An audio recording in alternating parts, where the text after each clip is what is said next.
Hi there, welcome to session 6 of our series on Mark's Gospel. Now, this session is going to be a little bit different in that there are going to be two separate videos for this session.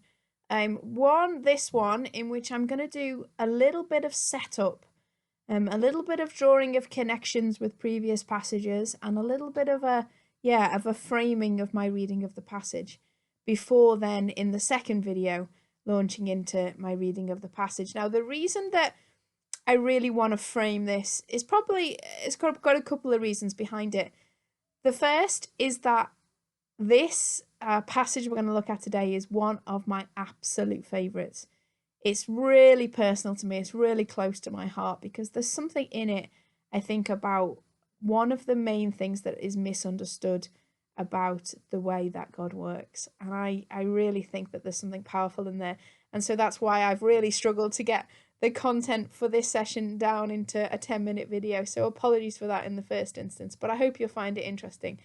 And the second reason is because traditionally, the center of the gospel is, if you read most commentaries, they will say that the center of Mark's gospel is Peter's declaration about Jesus at Caesarea Philippi. That comes just a few verses after our passage today. So just after this, we get more feeding. We get another feeding of the 4,000. And then we get Peter's, declaration of Jesus as the Christ. And then the bizarre kind of back and forth that comes after that. But I suppose one of my claims is that I'm not trying to displace Peter as the center of the gospel, but I am trying to say that actually this woman deserves as central a place as Peter does. I do think that this is a really, really pivotal scene in the gospel, and one that we need to pay more attention to than we do. I can understand why we don't. It's really tricky to understand what's going on, and I think that interpretations of this passage vary wildly. But I do want to say that actually, in a couple of ways, this is what is the pinnacle for me of the gospel itself and of some of the things we've been looking at in this series in particular. So as we're reading in the next video, as we're going through the passage, I want you to keep three things in mind. The first thing I want you to keep in mind is session 4. Keep in mind this idea that the previous couple of chapters have been about Jesus moving to unexpected geographical places to redraw the boundaries of the kingdom of God, to redraw the idea about who is included in God's healing and the unexpected people who benefit from that. So think about that. Think about session 5. So a similar pattern of Jesus being contrasted with other people who use their power, their authority, who feed people in ways that benefit themselves, or put another way, who don't feed people so as that they can reap the benefit. So this idea that Herod only feeds those who he thinks can benefit him, and he works off of the currency of bringing pleasure to himself and in his compromised sense. And then the religious leaders, on the other hand, who try and find a loophole to get out of feeding those who it doesn't benefit them to feed. The elderly basically says, well, I don't want to look after the elderly, so I'm going to find a way to make sure that I can try and sell the fact that the Lord doesn't call me to do that.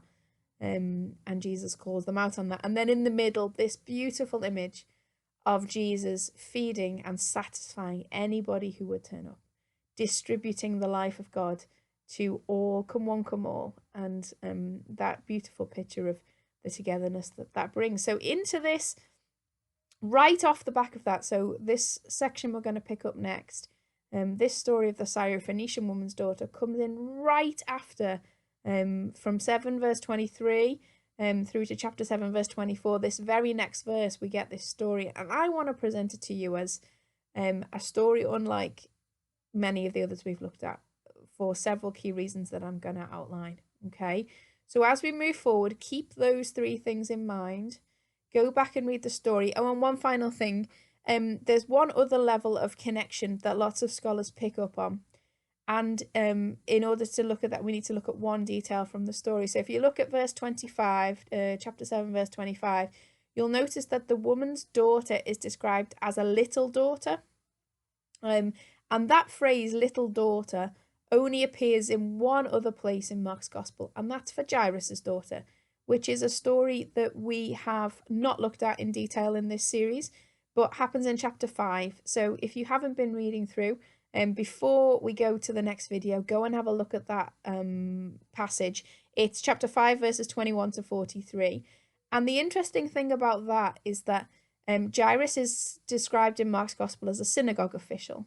So similarly to some of the other characters at the heart of Judaism that we've seen healed, people like Simon's mother-in-law, Jairus' daughter represents another one of those images of Jesus reaching into the heart of Judaism, reaching to the heart of Israel and redeeming her from within. But also then contrasting that from redeeming those that currently fall outside of those boundaries. So again, think back to session 1. Simon's mother-in-law represents the heart of Judaism, and then we flip straight to a leper. We flip straight to a story of somebody who is deemed on the edge. Okay, here we've got two stories of little daughters, Jairus' little daughter and this Syrophoenician woman's little daughter. And some scholars actually talk about the healings of the little daughters because there's so many parallels between the different stories. Both Jairus and this woman bow before Jesus. There are lots of other parallels in the story, so certainly go through and read those and see if you can see some of those connections starting to be made. Okay, I think we've laid all the foundations to be able to go into the story. Go and read it. Try to pick up on all the little details that are going on and ask yourself, how is this story different to those that we've seen? What's the difference in the dynamic here than perhaps some of the ones we've seen in sessions before? Go and read the passage, and I'll see you back here for the next video.